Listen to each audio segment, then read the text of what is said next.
আমার হাতে এখন যেটা আছে আপনারা দেখতেই পাচ্ছেন, এর নাম মালটা। তো আজ আমি আমার কবুতরগুলোকে এই মালটাটা খাওয়াবো।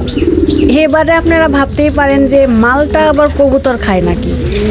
আসলে মালটা কবুতর খায় কি খায় না এর কোনো সঠিক প্রমাণ আমার কাছে নাই। মূলত মালটা খাওয়ানোটা আমার একদমই পার্সোনাল সিদ্ধান্ত, কারণ মালটাতে প্রচুর পরিমাণে ভিটামিন সি থাকে, প্রায় 88%। তো আর কিছু না হোক, ভিটামিনের জন্যই আমি আমার কবুতরগুলোকে এটা খাওয়াবো। এবারে আমি একে একে সবাইকে পরিমাণ মতন খাবার দিয়ে দিচ্ছি। আর আরেকটা কথা আমি আপনাদের বলে দিই যে অবশ্যই মালটা খাওয়াতে আমি আপনাদের রিকমেন্ডেশন করছি না।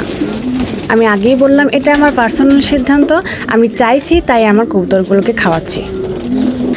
আপনারা দেখতেই পাচ্ছেন কতটা তৃপ্তি সহকারে ওরা খাচ্ছে।